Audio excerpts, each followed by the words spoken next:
প্রিয় শিক্ষার্থীরা, এডুকেশন বাংলাদেশের পক্ষ থেকে সবাইকে স্বাগতম। বাংলাদেশ ও বিশ্ব পরিচয় ক্লাসে আমি মোহাম্মদ আবু সাইদ মুন্না তোমাদের সাথে আছি। এর আগে আমি বেশ কয়েকটা অধ্যায় পড়িয়েছি। আজকে আলোচনা করব বাংলাদেশ সরকারের অর্থ ও ব্যাংক ব্যবস্থা। এটি অর্থনীতির একটি অধ্যায়। এখান থেকে কিন্তু এসএসসিতে প্রশ্ন হয়।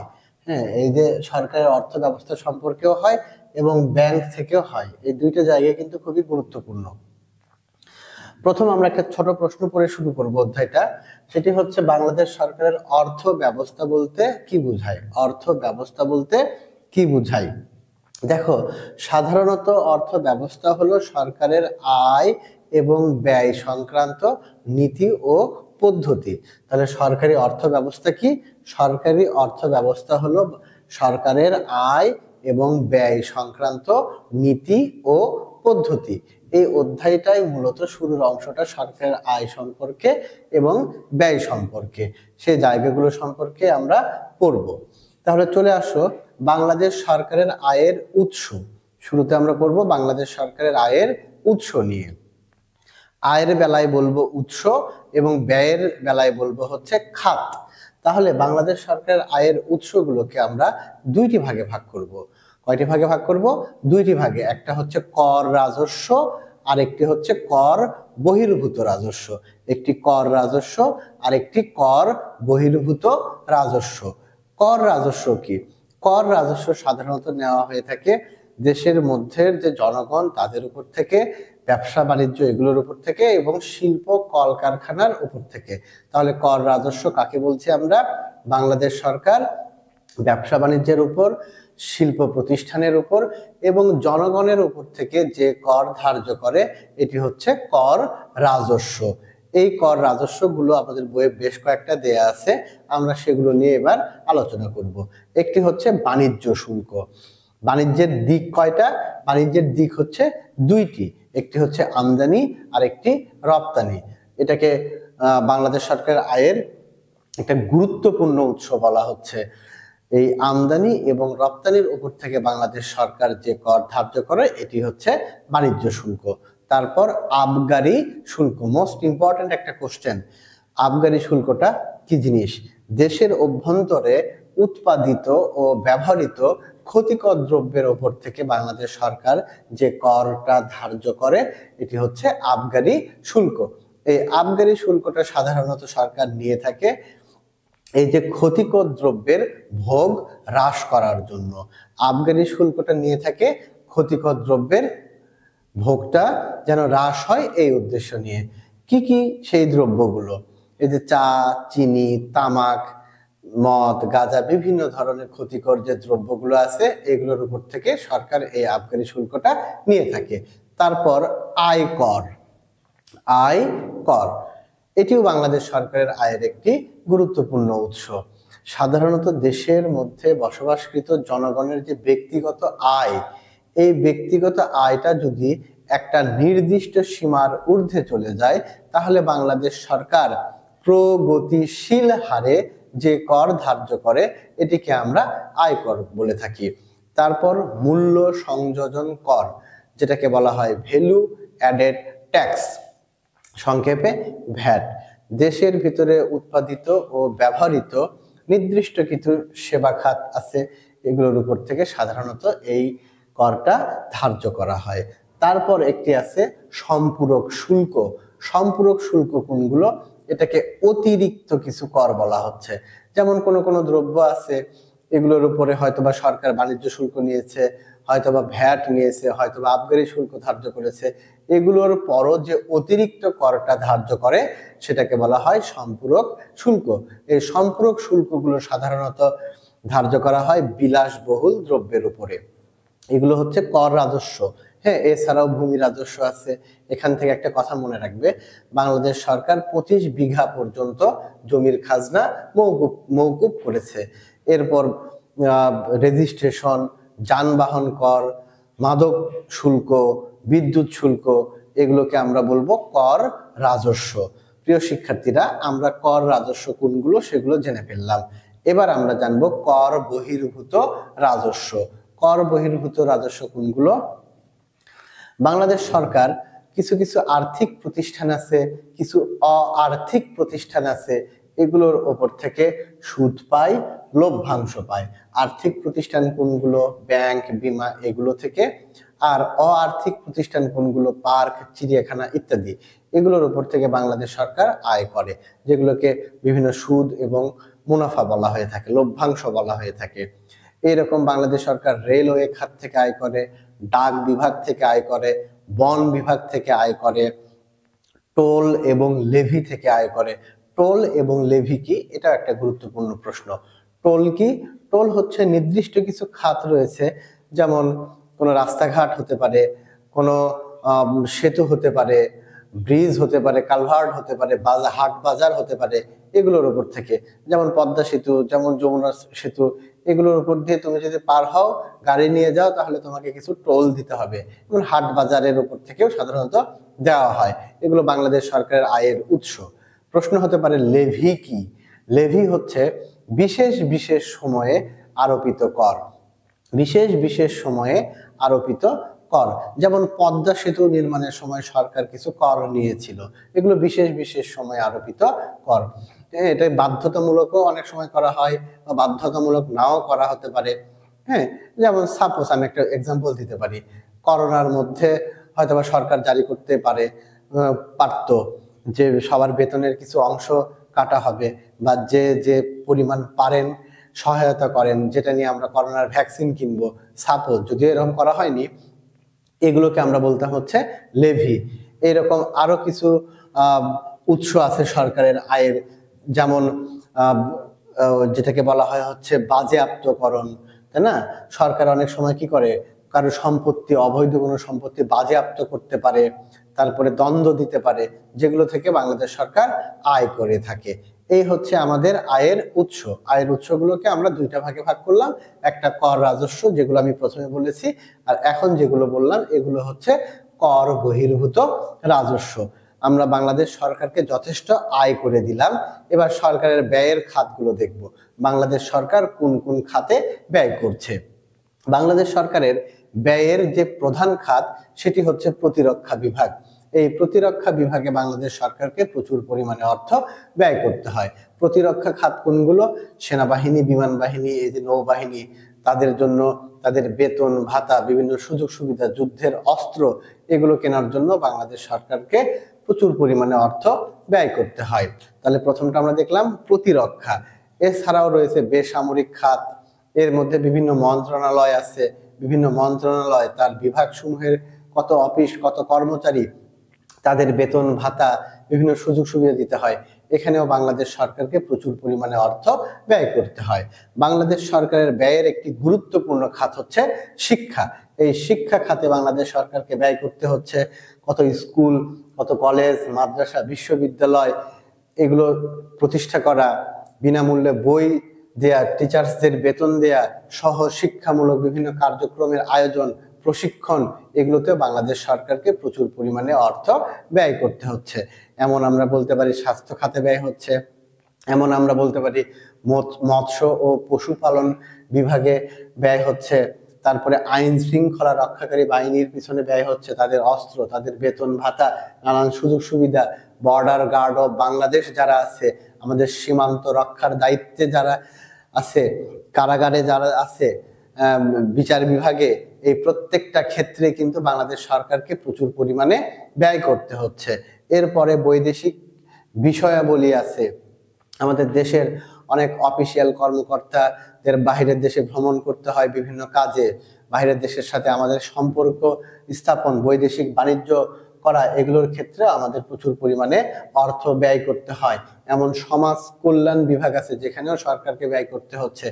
আরেকটি খাত আছে যেখানেও বাংলাদেশ সরকারকে অপ্রত্যাশিতভাবে বেশ কিছু খরচ করতে হয় বা ব্যয় করতে হয়।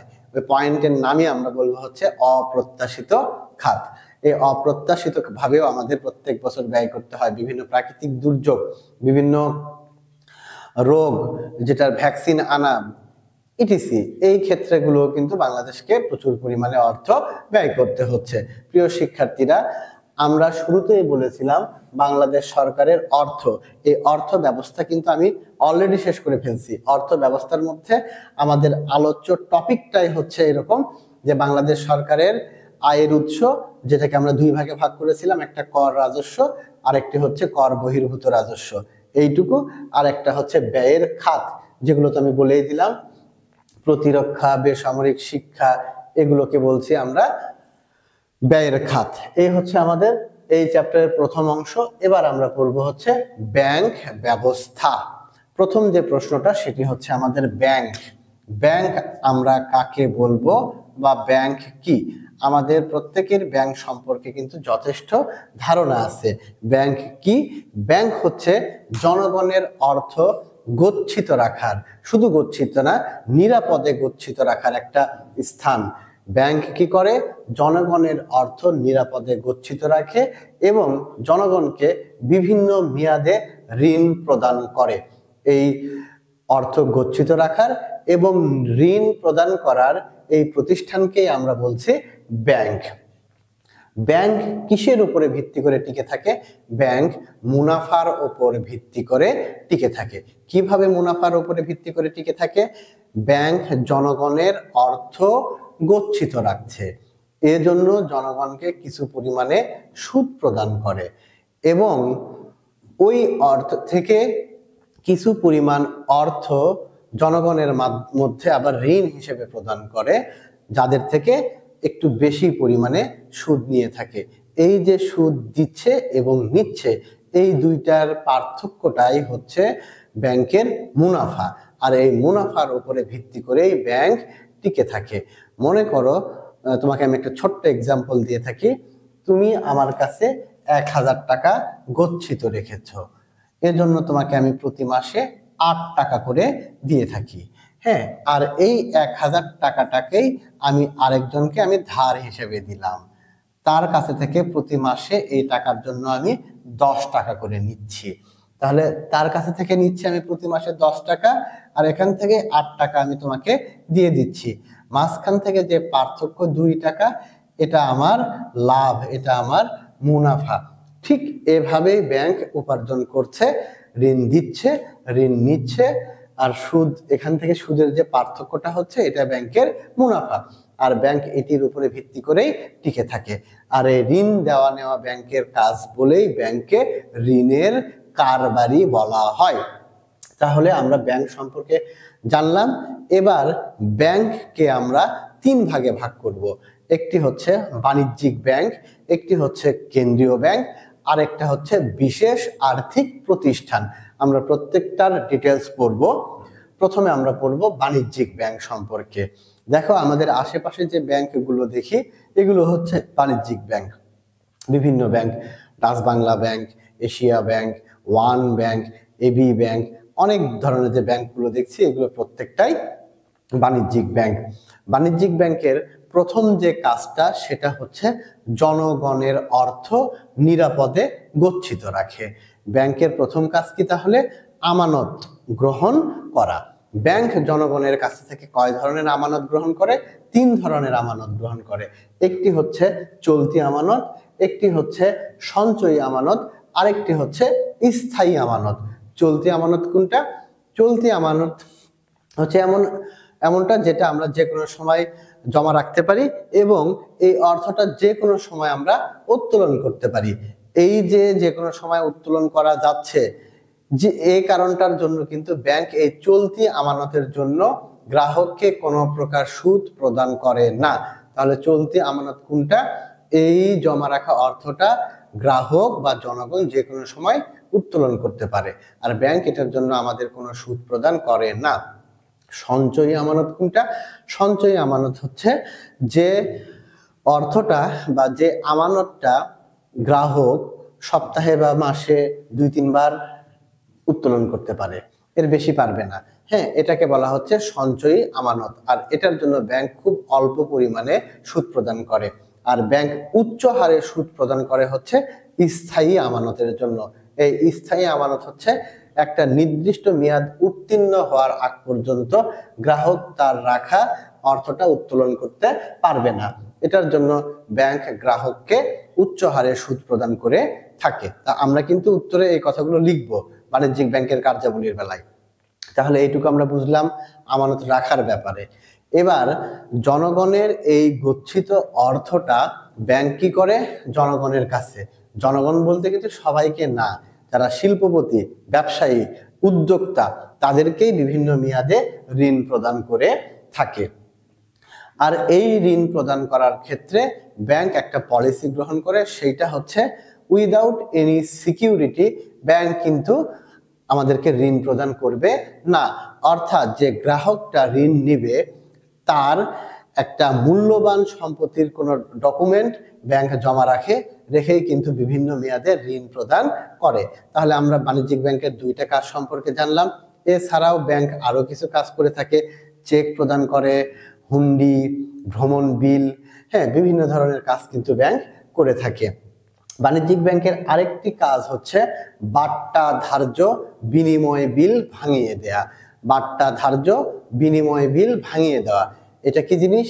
ওই যে আমরা স্থায়ী আমানতের বেলায় জানলাম যে একটা নির্দিষ্ট মেয়াদ উত্তীর্ণ হওয়ার আগ পর্যন্ত সেই টাকাটা উত্তোলন করা যাবে না, কিন্তু কখনো কখনো কিন্তু এই কাজটা করা যায়।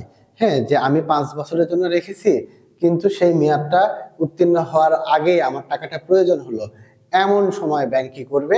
এমন সময় ব্যাংক বাট্টা ধার্য, ওই যে আমি বললাম বাট্টা ধার্য বিনিময় বিল ভাঙিয়ে দেওয়া, এটাই ব্যাংক কিছুটা অর্থ কেটে নিয়ে ফেরত দিবে। এটাও ব্যাংকের কিন্তু একটা লাভ। হ্যাঁ, এই পয়েন্টটা কিন্তু আমরা উল্লেখ করব। তারপরে বাণিজ্যিক ব্যাংকের আরো কিছু কাজ আছে, যেমন ব্যাংক দ্রুত গতিতে টাকা স্থানান্তর করে, নিরাপদভাবে টাকা স্থানান্তর করে। বর্তমান সময়ে আমরা বিদ্যুৎ বিল, গ্যাস বিল, তারপরে বিভিন্ন অফিসিয়াল কর্মকর্তাদের বেতন টেতন, এগুলো সবকিছুই কিন্তু ব্যাংকের মাধ্যমে প্রদান করা হয়। এগুলো বাণিজ্যিক ব্যাংকের কাজ। এবার আমরা জানবো কেন্দ্রীয় ব্যাংকের কাজ সম্পর্কে। বাংলাদেশের কেন্দ্রীয় ব্যাংকের নাম হচ্ছে কি? আমরা সবাই জানি তো, বাংলাদেশ ব্যাংক। কেন্দ্রীয় ব্যাংকের নাম হচ্ছে বাংলাদেশ ব্যাংক। বাংলাদেশ ব্যাংকের প্রধান কাজ কি বলতো? জানো? জানার কথা। এই টপিকটা কিন্তু বাবা খুবই গুরুত্বপূর্ণ। আমি বারবার বলছি, বাণিজ্যিক ব্যাংক, কেন্দ্রীয় ব্যাংক আর বিশেষ আর্থিক প্রতিষ্ঠান খুব গুরুত্বপূর্ণ। কেন্দ্রীয় ব্যাংকের প্রথম কাজ আমরা শুরুতেই লিখে শুরু করব, বিহিত মুদ্রা। বিহিত মুদ্রা কি জিনিস? এই যে বাংলাদেশে প্রচলিত যে মুদ্রাটা, এই মুদ্রাকেই বলা হয় বিহিত মুদ্রা, আর এটাকে ইস্যু করাই হচ্ছে কেন্দ্রীয় ব্যাংকের প্রধান কাজ। এই মুদ্রা ব্যবস্থাটা সচল রাখে আমাদের কেন্দ্রীয় ব্যাংক। যদি প্রশ্ন করা হয় জ্ঞানমূলক, বিহিত মুদ্রা কি, আমরা লিখব বাংলাদেশ ব্যাংক কর্তৃক ইস্যুকৃত মুদ্রাকে বিহিত মুদ্রা বলা হয়। তাহলে আমরা একটা কাজ জানলাম। এই যে কেন্দ্রীয় ব্যাংক, কেন্দ্রীয় ব্যাংকের আরেকটি কাজ হচ্ছে, এটি যেহেতু সরকারের নিয়ন্ত্রণে থাকে, এই ব্যাংকটা সরকারের আয় এবং সরকারের ব্যয় সম্পর্কে যাবতীয় হিসাব রাখা হচ্ছে এই কেন্দ্রীয় ব্যাংকের কাজ। কেন্দ্রীয় ব্যাংকে আবার সকল ব্যাংকের ব্যাংক বলা হয়। কেন্দ্রীয় ব্যাংকে সকল ব্যাংকের ব্যাংক বলা হয়। সকল বাণিজ্যিক ব্যাংকের অর্থের একটা নির্দিষ্ট পরিমাণ অর্থ এই কেন্দ্রীয় ব্যাংকে জমা রাখতে হয়। কেন্দ্রীয় ব্যাংকে আবার বলা হয় সর্বশেষ পর্যায়ের ঋণদাতা। কেন্দ্রীয় ব্যাংককে আমরা কি বলি? সর্বশেষ পর্যায়ের ঋণদাতা। কেন বলা হয়? বলা হয় এ কারণে, এই বাণিজ্যিক ব্যাংকগুলো যখন অর্থ সংকটের সম্মুখীন হয়, তখন কোনো উৎস থেকে যদি ঋণ গ্রহণ করতে না পারে, তাহলে এই বাণিজ্যিক ব্যাংকগুলো কেন্দ্রীয় ব্যাংকের শরণাপন্ন হয়। তখন কেন্দ্রীয় ব্যাংক তাদেরকে ঋণ প্রদান করে, যে কারণে কেন্দ্রীয় ব্যাংককে সকল সর্বশেষ পর্যায়ের ঋণদাতা বলা হয়। কেন্দ্রীয় ব্যাংকে নিকাশ ঘর বা ক্লিয়ারিং হাউসও বলা হয়ে থাকে।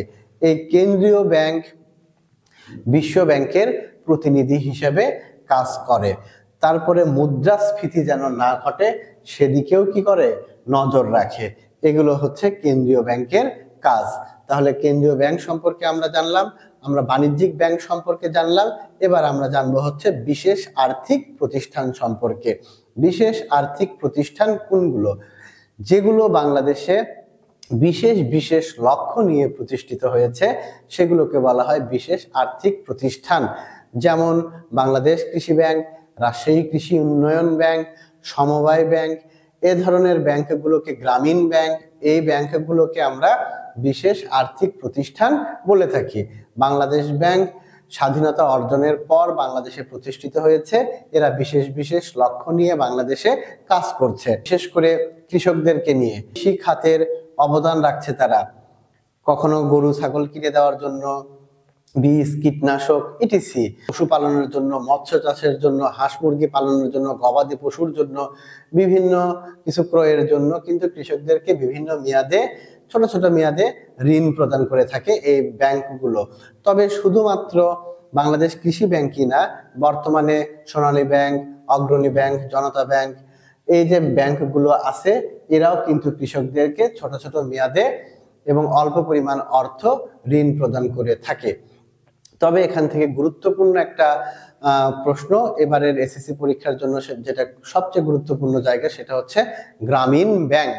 এই গ্রামীণ ব্যাংককে আমরা জানি এটি বাংলাদেশে একটি বিশেষ অর্থ লগ্নিকারী প্রতিষ্ঠান হিসেবে পরিচিত। আমি আবারও বলছি, এই গ্রামীণ ব্যাংকটা বাংলাদেশে বিশেষ অর্থ লগ্নিকারী প্রতিষ্ঠান হিসেবে পরিচিত। এর একটা বিশেষ লক্ষ্য নিয়ে বাংলাদেশে প্রতিষ্ঠিত হয়েছে। বিশেষ করে গ্রামের যে দরিদ্র ভূমিহীন নারী পুরুষ আছে তাদেরকে বিনা জামানতে ঋণ প্রদান করে থাকে। আমি বাণিজ্যিক ব্যাংকের বেলায় একটা কথা বলেছিলাম যে বাণিজ্যিক ব্যাংক বিনা জামানতে কিন্তু ঋণ প্রদান করে না, কিন্তু এই গ্রামীণ ব্যাংক কি করে, পল্লীর বা গ্রামের যে ভূমিহীন কৃষক নারী পুরুষ আছে যাদেরকে বিনা জামানতেই ঋণ প্রদান করে থাকে। এরা বাংলাদেশে একটা বিশেষ লক্ষ্য নিয়ে প্রতিষ্ঠিত হয়েছে। একটা সময় ছিল যে মহাজন কাদেরকে বলা হতো, যে গ্রামের, এটা অনেক আগের কথা, সে সময় এই মহাজনরা দরিদ্র মানুষদেরকে বিভিন্নভাবে শোষণ করত। হ্যাঁ, যে কোথাও থেকে কোনো ঋণ নিয়েছে, সময় মতো ফেরত দিতে পারছে না, তার জমি জমা বা যা আছে সেগুলোকে ক্রপ করে নিয়ে নেওয়া হলো। এই যে অত্যাচার, এই যে অন্যায়, এখান থেকে বাঁচানোর জন্য, এদের হাত থেকে রেহাই দেওয়ার জন্যই কিন্তু বাংলাদেশে এই গ্রামীণ ব্যাংকের প্রতিষ্ঠা। এই গ্রামীণ ব্যাংক কি করছে, বিভিন্ন মেয়াদে এই ভূমিহীন নারী পুরুষদেরকে ঋণ প্রদান করছে। আর তারা কি করছে, তারা কিন্তু আত্মনির্ভরশীল হতে পারছে, তারা আত্মকর্মসংস্থান সৃষ্টি করছে। 30,000, 40,000, 50,000 টাকা তারা গ্রামীণ ব্যাংক থেকে ঋণ নিচ্ছে। নেওয়ার পরে কেউ একটা ভ্যান বা রিক্সা বা একটা টি স্টল খুলছে, কেউ হয়তো বা গরু ছাগল পালন করছে, হাঁস মুরগি পালন করছে, তাই না, শাক সবজির চাষাবাদ করছে। এভাবে কিন্তু এই গ্রামীণ ব্যাংকটা আমাদের দেশের মানুষদেরকে আত্মনির্ভরশীল করতে, আত্মকর্মসংস্থান সৃষ্টি করতে সহায়তা করে। প্রিয় শিক্ষার্থীরা, আমি আশা করি গ্রামীণ ব্যাংক সম্পর্কে তোমরা যথেষ্ট জেনেছ। গ্রামীণ ব্যাংক সম্পর্কে লাইনটা কিন্তু খুব গুরুত্বপূর্ণ, যে এটি বিশেষ উদ্দেশ্য নিয়ে আমাদের দেশে প্রতিষ্ঠিত হয়েছে। আর এই গ্রামীণ ব্যাংকে আমরা বিশেষ অর্থ লগ্নিকারী প্রতিষ্ঠান বলে থাকি। আচ্ছা, তাহলে আমরা 3 ধরনের ব্যাংকের কথা বলেছি। একটা হচ্ছে বাণিজ্যিক ব্যাংক, একটা হচ্ছে কেন্দ্রীয় ব্যাংক, আর একটা হচ্ছে বিশেষ আর্থিক প্রতিষ্ঠান। খুব গুরুত্বপূর্ণ জায়গা। আমি একটা সৃজনশীল বলি, মানে এরকম হতে পারে, যেটাই যে হবে তার কোনো মানে না। সিম্পল একটা উদ্দীপক তোমাদেরকে শোনাই। মনে করো ক এবং খ 2 বন্ধু গল্প করছে। ক বলল, আমার বাবা একজন ব্যাংক কর্মকর্তা, তিনি যে ব্যাংকে কর্মরত আছেন সে ব্যাংক থেকে বাংলাদেশের মুদ্রা ইস্যু করা হয়। এই কথা শুনে খ বলল, আমার বাবাও একজন ব্যাংক কর্মকর্তা, তিনি যে ব্যাংকে চাকরি করেন সেই ব্যাংক গ্রামের দরিদ্র নারী পুরুষদেরকে নিয়ে কাজ করে, তাদের আত্মকর্মসংস্থান সৃষ্টিতে সহায়তা করে। সাপোজ এইটুকুই উদ্দীপক। তাহলে উদ্দীপক থেকে আমরা কি বুঝতে পারি, ক এর বাবা যে ব্যাংকে চাকরি করে সেটি হচ্ছে কেন্দ্রীয় ব্যাংক, আর খ এর বাবা যে ব্যাংকে চাকরি করে সেটি হচ্ছে বিশেষ অর্থ লগ্নিকারী একটা প্রতিষ্ঠান, গ্রামীণ ব্যাংক। এভাবে কিন্তু বাণিজ্যিক ব্যাংক দিয়েও প্রশ্ন করা যেতে পারে। প্রিয় শিক্ষার্থীরা, আমি আশা করি যে জায়গাগুলো আমি বললাম তোমরা অবশ্যই বুঝতে পেরেছো, এবং টপিকগুলো মনে রাখলে কিন্তু লেখা এখান থেকে কোনো বিষয় না, শুধু টপিকগুলো সিরিয়াল মেনটেন করে লিখতে হবে। যেমন বাণিজ্যিক ব্যাংকের বেলায় ঋণ আমানত গ্রহণের কথা আমি আগে বলেছি, তারপরে সেখান থেকে আবার ব্যাংক আমাদেরকে ঋণ প্রদান করছে, তারপরে চেক প্রদান করা এটা ব্যাংকের আরেকটা কাজ, বাট্টা ধার্য বিনিময় বিল ভাঙিয়ে দেওয়া এটা একটা কাজ, তারপরে দ্রুত এবং নিরাপদে টাকা স্থানান্তর করছে, এই কাজগুলো কিন্তু আমাদের লিখতে হবে বাণিজ্যিক ব্যাংকের বেলায়। কেন্দ্রীয় ব্যাংকের বেলায় মুদ্রার কথা আমি আগে বললাম, সরকারের ব্যাংকের কথা বললাম, সকল ব্যাংকের কথা বললাম, সর্বশেষ পর্যায়ে ঋণদাতা সে কথা বললাম, কেন্দ্রীয় ব্যাংক ক্লিয়ারিং হাউস বা নিকাশ ঘর হিসেবে কাজ করে সেটা বললাম। এই কথাগুলো তুমি যদি লেখো তাহলে আশা করি মার্ক কাটা যাবে না এবং সুন্দর একটা মার্ক আসবে। আর এই অধ্যায়টা কিন্তু খুবই গুরুত্বপূর্ণ, বিশেষ করে সরকারের আয় ব্যয়ের জায়গাটা আর এই ব্যাংকের অংশটুকু। তাহলে আমরা এই অধ্যায়ের একেবারেই শেষ পর্যায়ে চলে এসেছি। প্রিয় শিক্ষার্থীরা, আজকের ক্লাস আমি এখানেই শেষ করব। ইনশাআল্লাহ আগামী দিন আরেকটি নতুন ক্লাসে তোমাদের দেখা হবে। আর পড়াশোনা সবার কেমন চলছে তোমাদের সাথে মানে জিজ্ঞাসা করব, সেই সময়টুকু কিন্তু আমি পাই না। হ্যাঁ, আর পরীক্ষার একান্ত মানে কি বলি আর কিভাবে পরীক্ষাকে বলা যায়, একেবারে আমাদের হাতের কাছে চলে আসছে। আর মাত্র কয়েকটা দিন পরীক্ষার বাকি আছে। আমি জানি না তোমাদের বিশ্ব পরিচয় বিষয়টাতে প্রিপারেশন কতটুকু হয়েছে, কিভাবে প্রিপারেশন নিয়েছো। আমি অতীতের কোনো কিচ্ছু বলতে চাচ্ছি না, আমাদের হাতে সামনে যে কয়েকটা দিন আছে আমি সেই সময়টুকু সম্পর্কেই বলবো। দেখো, এইটুকু সময় যদি তোমরা ইউজ করো ঠিকঠাক মতো, তাহলেও কিন্তু অনেক ভালো কিছু করা সম্ভব।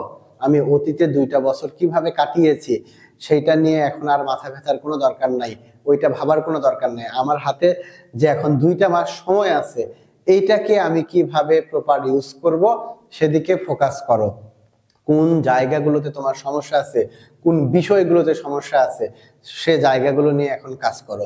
2টা মাসেও অনেক কিছু করা সম্ভব, এটা আমি বিশ্বাস করি। আর এটাও বিশ্বাস করি, আমি যে টপিকগুলো তোমাদেরকে পড়াচ্ছি এগুলো যদি তোমরা ঠিকঠাক মতো আয়ত্তে নিতে পারো, এই বাংলাদেশ ও বিশ্ব পরিচয় তোমাদের 80% মার্ক না, ইনশাআল্লাহুল আজিজ 90% মার্ক আসবে। তোমাকে শুধু একটু পড়তে হবে এবং কষ্ট করে পরীক্ষার খাতায় লিখতে হবে। এইটুকু কাজ করে দেখো, তোমার 90% মার্ক চলে আসবে ইনশাআল্লাহ। ওকে, তাহলে সবাই ভালো থেকো, সুস্থ থেকো। আগামী ক্লাসে সবার সঙ্গে দেখা হবে। আল্লাহ হাফেজ।